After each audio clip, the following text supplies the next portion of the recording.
I woke up in a hospital bed to find my lawyer standing over me with documents in his hands and a look on his face I'll never forget.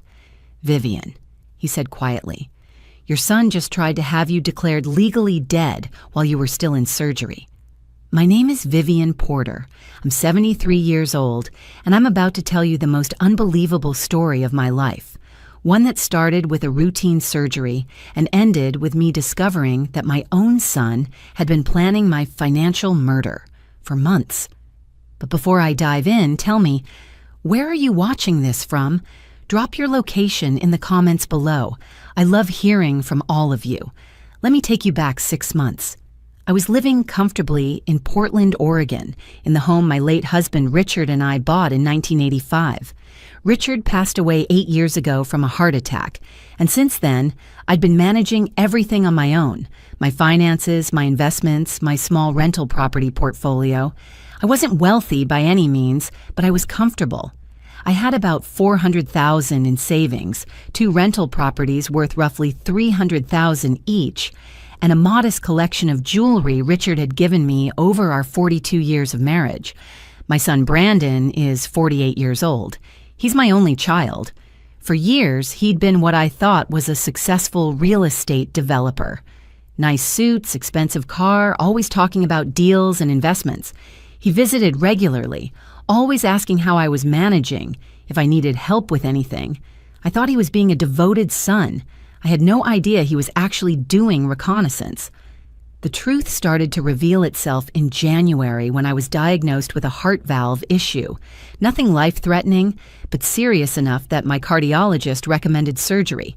It was supposed to be routine. They'd go in, repair the valve, and I'd be back home in a week. Brandon immediately jumped into action. He insisted on being there for every doctor's appointment. He wanted to know every detail about the surgery, the recovery timeline, the risks. I thought he was worried about his mother. I was so naive. "Mom, this is serious surgery," he said to me one evening about 3 weeks before my scheduled operation. We were sitting in my living room, and he had this concerned look on his face. "What if something happens? Have you thought about power of attorney? Just as a precaution?" I should have seen the red flag right there, but I didn't. I told him I'd think about it. The truth is, I already had arrangements in place. My estate attorney, Marcus Winters, had been handling my affairs since Richard died. Marcus and I had known each other for 25 years. Our daughters went to school together.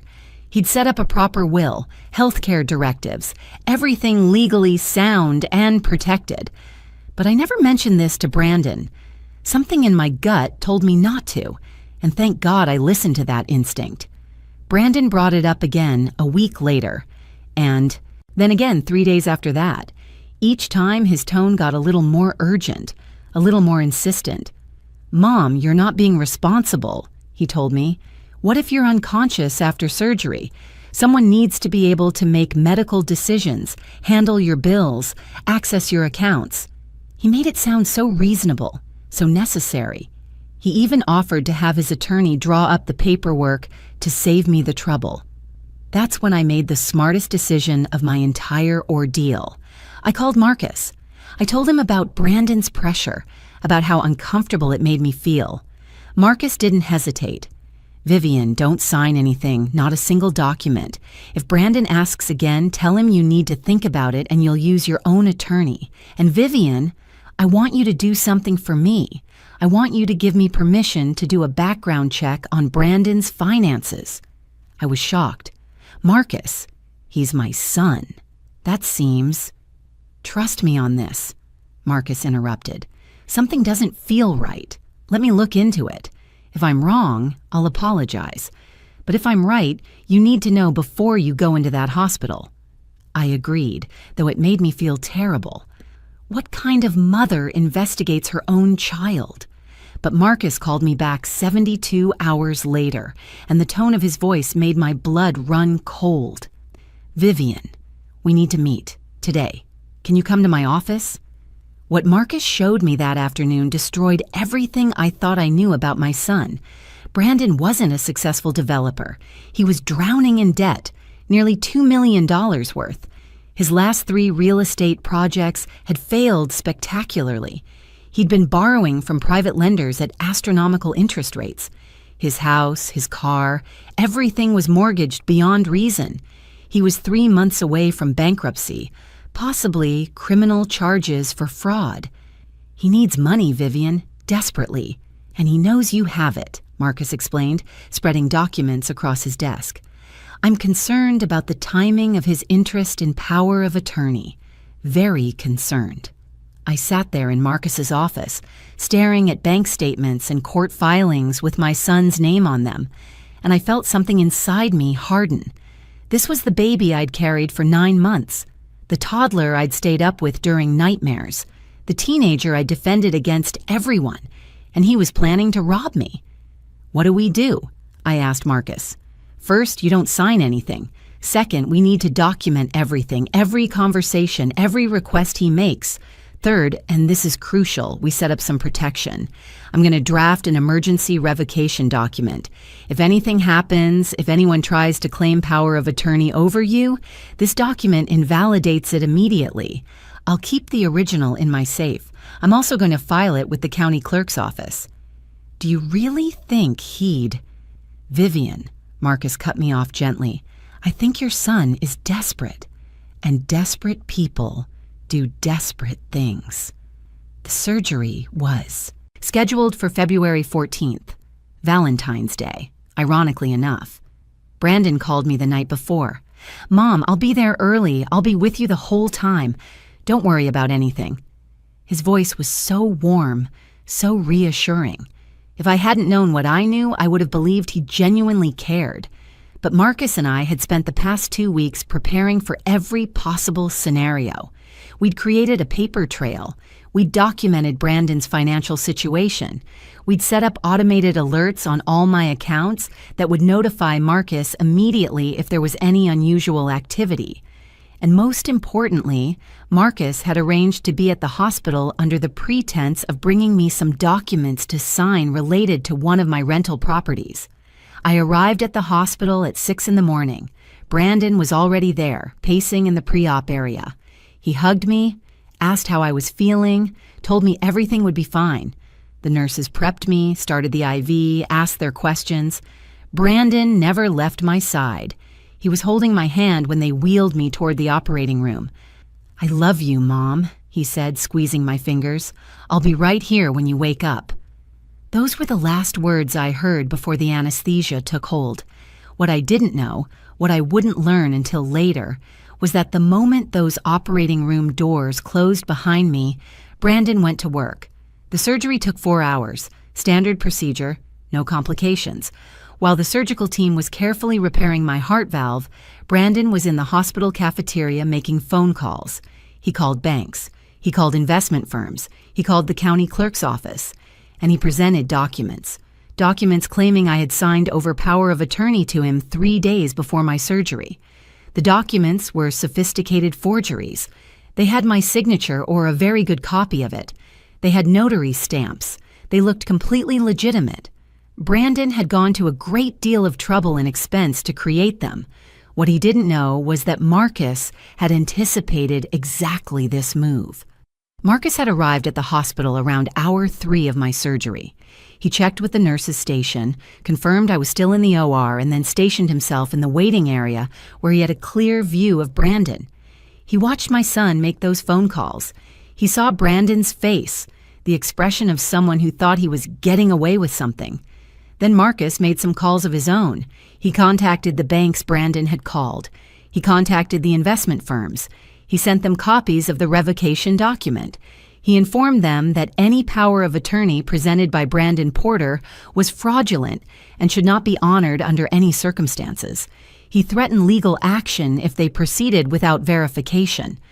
By the time I was in recovery, still groggy from anesthesia, Marcus had shut down every attempt Brandon had made to access my accounts. But that wasn't enough for Marcus. He wanted to catch Brandon in the act, to create an undeniable record of what he was attempting to do. I started to regain consciousness around 2 in the afternoon. Everything was fuzzy. The lights too bright, sounds too loud, my chest aching from the incision. I could hear voices, beeping machines, footsteps on linoleum. I tried to open my eyes, but my eyelids felt like they weighed 100 pounds each. Then I heard Marcus's voice, low and urgent. "Vivian, if you can hear me, I need you to stay quiet. Don't let anyone know you're awake yet. Can you squeeze my hand if you understand?" I managed a weak squeeze. My brain was struggling to process what was happening. Why was Marcus telling me to pretend to still be unconscious? "Good," Marcus whispered. "Your son is in the hallway right now. He's talking to hospital administration. He's trying to have you declared mentally incompetent. He has a psychiatrist with him, someone he's clearly paid off, who's claiming you've been showing signs of dementia for months. He's attempting to get emergency guardianship while you're still sedated." Even through the fog of anesthesia, I felt a jolt of absolute clarity. My son wasn't just trying to steal from me.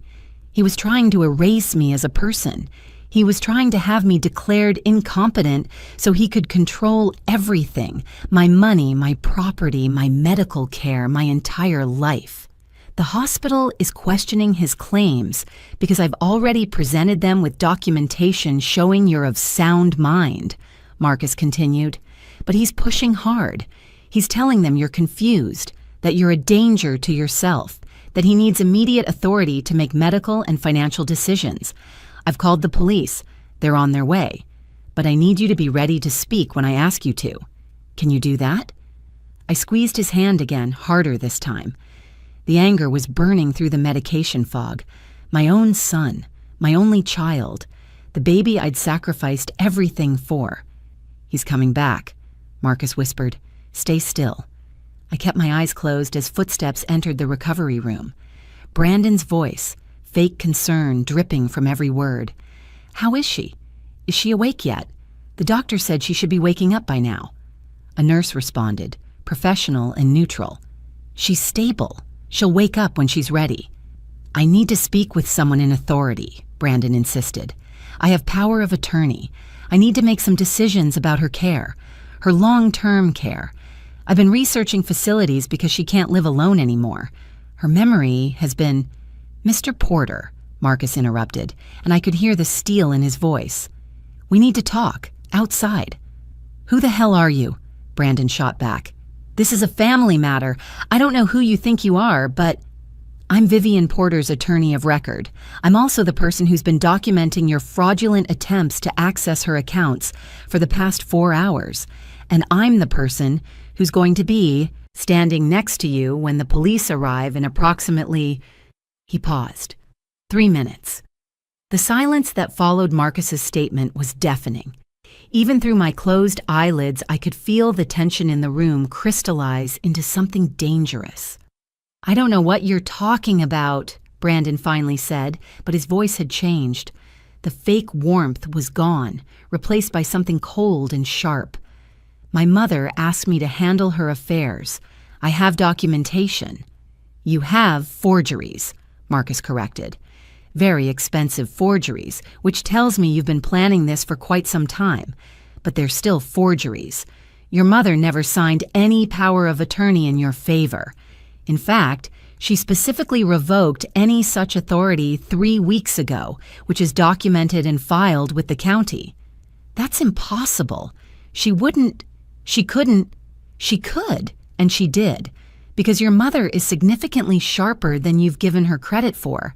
She knew something was wrong when you started pressuring her, and unlike you, she has actual concern for family. So she asked me to investigate before jumping to conclusions. What I found was a desperate man drowning in debt, willing to commit fraud and exploitation of an elder to save himself." I heard movement. Shoes scuffing against the floor. Brandon was backing away, I realized. He was getting ready to run. "I wouldn't," Marcus said calmly. "Hospital security is already at the exits. The police are in the building. There's nowhere to go, Brandon. This is over." "She's my mother. Those are her assets. After everything she—" Brandon's voice was rising now, the carefully maintained facade crumbling. "Do you know what it's been like? Watching her sit on all that money while I'm losing everything? She doesn't need it all. She's old. She could help me. She should help me. I'm her son. You're a thief, Marcus said, and the words hung in the air like a judgment. And you were willing to have your own mother declared incompetent, to put her in a facility against her will, to rob her of her autonomy and dignity, all to cover your own bad decisions. You don't understand. The debt, the people I owe, they're not the kind of people who accept excuses. I needed that money. I need it now. Then you should have asked your mother for help honestly. You should have told her the truth and let her decide. Instead, you chose to betray her trust in the most fundamental way possible. I heard new voices then, deeper, authoritative. The police had arrived. Marcus had timed everything perfectly. Brandon Porter? One of the officers spoke. We need you to come with us. We have some questions about fraudulent documents and attempted elder financial exploitation. What happened next would forever be seared into my memory. My son, the child I'd raised, the boy I'd taught to read, the young man I'd sent to college, started yelling, screaming about his rights, about how this was all a misunderstanding, about how I was confused and needed his help.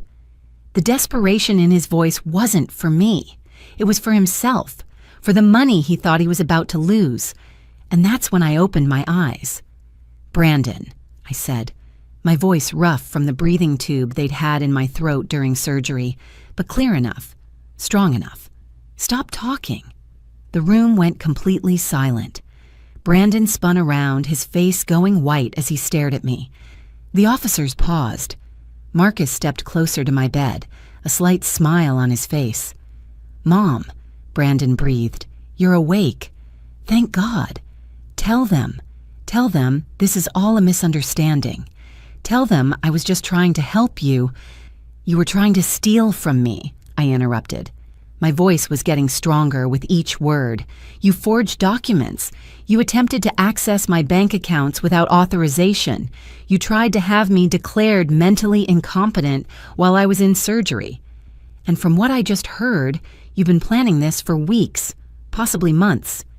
No, Mom, you're confused. The anesthesia...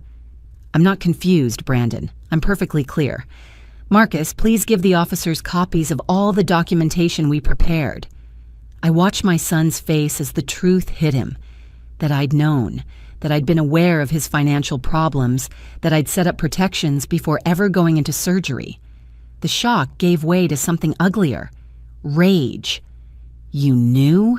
He hissed. You knew I was in trouble and you did nothing? What kind of mother does that? The kind who wanted to give her son a chance to do the right thing, I replied. The kind who waited to see if you'd come to me honestly and ask for help instead of trying to rob me. You failed that test, Brandon. Unbelievable. You were testing me? While I'm losing everything? You're losing everything because you made bad decisions and then tried to fix them by committing crimes against your own mother. That's on you, not on me. One of the officers stepped forward. Mr. Porter, we need you to come with us now. You can continue this conversation at the station. Brandon looked at me with an expression I'd never seen before. Pure hatred. I hope you're happy, Mom. I hope it was worth it. Keeping your precious money and destroying your only son. I didn't destroy you, I said quietly. You destroyed yourself. I just refused to let you destroy me in the process. They led him away in handcuffs. I could hear him yelling as they took him down the hallway, his voice echoing off the walls, ranting about ungrateful parents and greedy old women who cared more about money than family. The nurses in the recovery room were stunned, exchanging glances but saying nothing. When the door finally closed and the sound of Brandon's voice faded, I looked at Marcus. Is it really over? The immediate threat is, he replied, but there's more you need to know.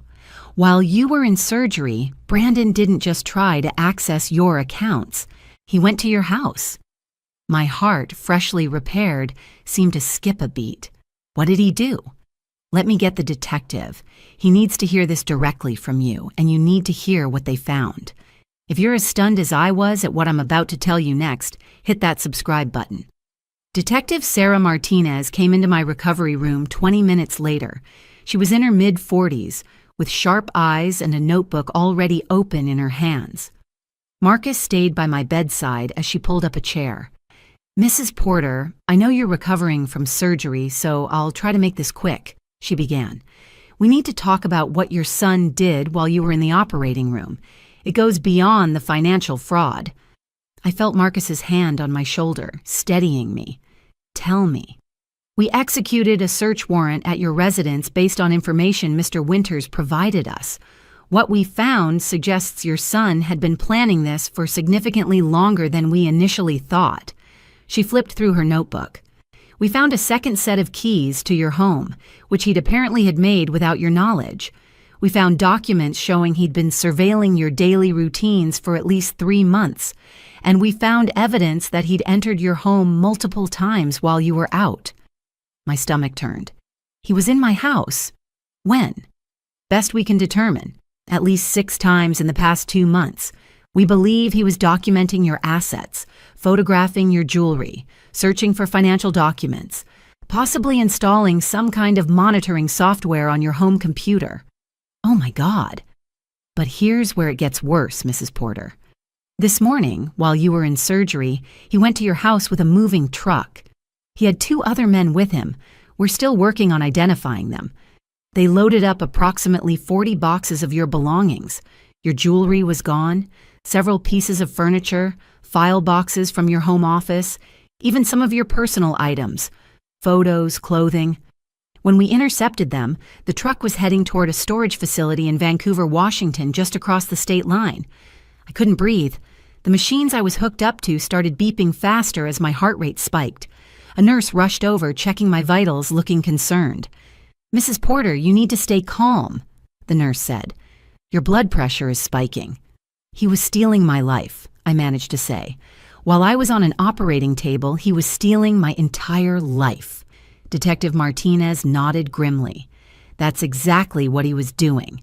We believe his plan was to have you declared incompetent, potentially get you placed in a long-term care facility, and then liquidate your assets. The jewelry alone, according to the appraisals we found in his possession, was worth approximately $150,000.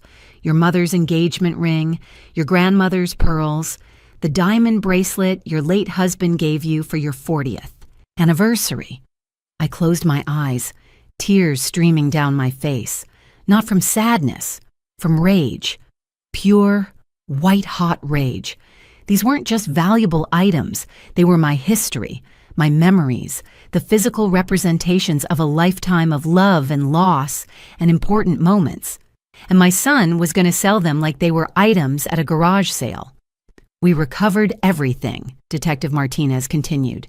"It's all being cataloged as evidence, but you'll get it back. Every single piece. I promise you that." "What charges is he facing?" I asked, opening my eyes and looking directly at her. "So far? Multiple counts." Detective Martinez continued, her voice steady and professional. "Attempted financial exploitation of an elder, forgery, fraud, theft, burglary, and potentially identity theft, depending on what our tech team finds on your computer. If convicted on all counts, he's looking at minimum 15 years in state prison, possibly more." "Good," I said, and I meant it. The nurse gave me a concerned look, but I didn't care. "I want him prosecuted to the fullest extent of the law. I don't want any plea deals. I don't want any reduced sentences. I want everyone to know exactly what he did." "Mrs. Porter, I understand you're angry and you have every right to be," Detective Martinez said carefully, "but I need you to understand that your son is already trying to spin this.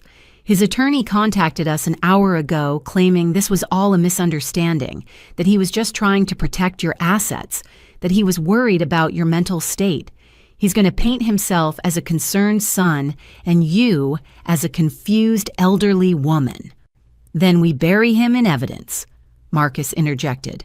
"We have the forged documents. We have the bank records showing his attempts at unauthorized access. We have his financial records showing his motive. We have the moving truck, the stolen items, the surveillance, and we have Vivian's testimony showing she's perfectly competent and was aware enough to set up protections before her surgery. There's something else, Detective Martinez said, hesitating. Your son's wife called the station. She claims she knew nothing about any of this. She says she's been trying to divorce him for the past year, but he's been delaying the proceedings. She wants to cooperate with the investigation. I thought about my daughter-in-law, Claire. I'd always liked her. She was quiet, kept to herself, but she'd been kind to me. We hadn't spoken much in the past year, which I'd found odd but hadn't questioned. Now I understood why. Let her cooperate, I said.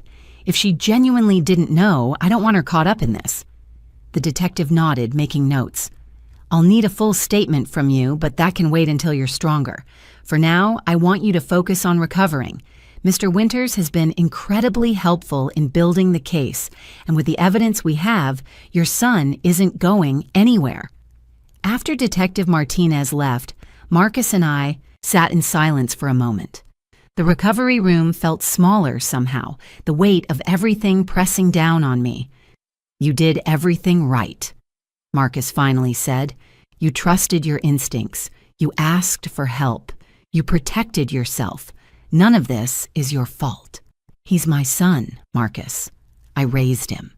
Somewhere along the way, I failed him. No, Marcus said firmly. He made his choices. Bad choices, criminal choices, but they were his choices. You gave him every opportunity to come to you honestly. He chose deception and theft instead. That's not on you.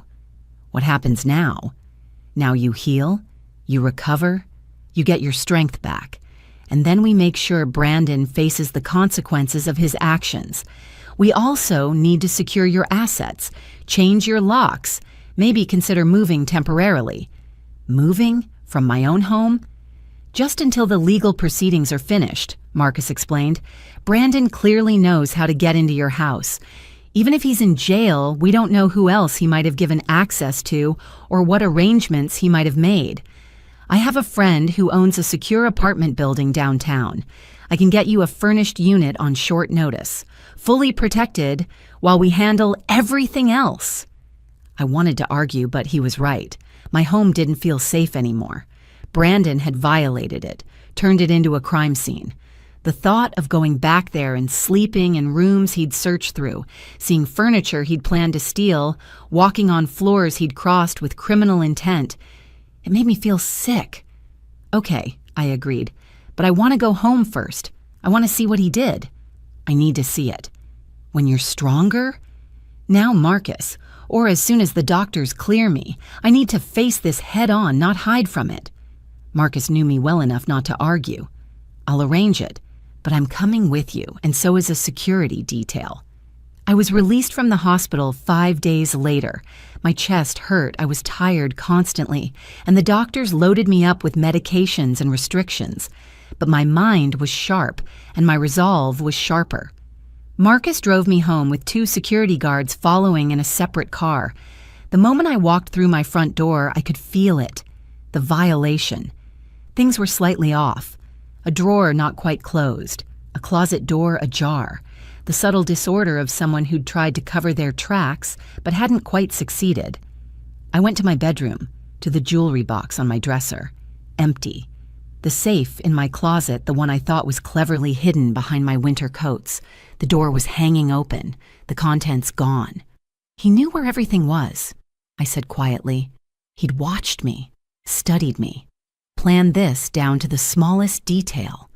Marcus followed me through the house, documenting everything with his phone camera. In my home office, the filing cabinets had been rifled through. My computer was still there, but according to the tech forensics team, Brandon had installed key logging software that had been recording everything I typed for months, every password, every account number, every private email. I have something that might help, Marcus said. The prosecution is building a timeline. They want to show premeditation, prove this wasn't a spontaneous decision but a calculated long-term plan. Your daughter-in-law provided some text messages between her and Brandon that are illuminating. He showed me his phone. Messages from Brandon to Claire, dated back almost 6 months. Once she's in surgery, I make the move. She won't know what hit her. The jewelry alone will clear half my debts. The house can be sold within 60 days if I have POA. She's old. She doesn't need all that money. I'm her only heir anyway. I'm just speeding up the inevitable. Reading those words, written by my own son, about me, while I was still alive and conscious and trusting him, something inside me broke and then immediately reformed, harder than before. I want to testify, I said. I want to stand in front of a judge and jury and tell them exactly who Brandon Porter is. The trial took place 4 months later. By then, I'd recovered from my surgery completely. I'd moved into a secure apartment, as Marcus suggested. I'd changed all my locks, my passwords, my account numbers. I'd installed a security system that would make Fort Knox jealous, and I'd spent those months preparing for this moment. The courtroom was packed. The local news had picked up the story. Son attempts to rob mother during surgery. And it had struck a nerve with people. I saw elderly women in the gallery, some with their own adult children beside them, watching with expressions of horror and solidarity. This wasn't just my story anymore. It was everyone's fear. Brandon sat at the defense table in a suit I recognized, one I'd bought him for his 40th birthday. He wouldn't look at me. His attorney had tried everything to keep me off the stand, arguing I was biased, that my medications might affect my testimony, that my age made me an unreliable witness. The judge denied every motion. When they called me to testify, I walked to that stand with my head high. I placed my hand on the Bible and swore to tell the truth. And then I told them everything, every conversation, every warning sign I'd ignored, every moment I'd trusted my son, and every way he'd betrayed that trust. I didn't cry. I didn't waver. I looked directly at the jury and made sure they understood that this wasn't confusion or vindictiveness. This was a mother protecting herself from a predator who happened to share her DNA. The prosecutor showed the forged documents, the bank records, the surveillance evidence, the text messages, the photos of my empty jewelry box and ransacked home. Claire testified about Brandon's financial problems and his increasingly desperate behavior. The tech expert testified about the spyware on my computer. Marcus testified about the timeline, the protections we'd set up, the fraudulent attempts to access my accounts. Brandon's defense tried to paint me as a bitter, wealthy mother who'd refused to help her struggling son. They tried to suggest I was mentally declining and didn't understand the situation. But the evidence was overwhelming. The jury deliberated for less than 3 hours, guilty on all counts. The judge sentenced him to 18 years in state prison with the possibility of parole after 12. "Mr. Porter," the judge said, looking at my son over her reading glasses, "you didn't just commit financial crimes. You violated the fundamental trust between parent and child. You preyed on your mother's vulnerability during a medical crisis. Your actions were calculated, callous, and cruel. This sentence reflects not just the legal violations, but the profound moral failure you've demonstrated." I sat in that courtroom and watched my son being led away in handcuffs. He finally looked at me then, and I saw something I'd been waiting for but never expected. Tears. Not tears of remorse for what he'd done to me, but tears of self-pity for what he'd lost. That was 3 months ago. Today, I'm back in my home. My jewelry is in a safety deposit box at the bank. My assets are secured with protections Marcus helped me set up that make it nearly impossible for anyone to access them without multiple levels of verification. I've started speaking at elder advocacy groups, telling my story, helping other seniors recognize the warning signs of financial exploitation. Because what happened to me happens every single day to people who aren't lucky enough to have a Marcus Winters in their corner, who don't trust their instincts, who believe that family loyalty means accepting abuse. My son will be in prison for a long time. I don't visit him. I don't accept his calls. I've grieved for the son I thought I had and accepted that person never really existed. What existed was an entitled, desperate man who saw his mother as a resource to be exploited rather than a person to be loved. But I survived. I fought back, and I won. That's my story. I woke up from surgery to find my son had tried to steal my life, and I woke up fighting. Remember, trust your instincts. Document everything. Protect yourself. Family is supposed to mean love and support, but sometimes the most dangerous people are the ones who know us best. Stay vigilant, stay strong, and never apologize for protecting yourself, no matter who the threat comes from.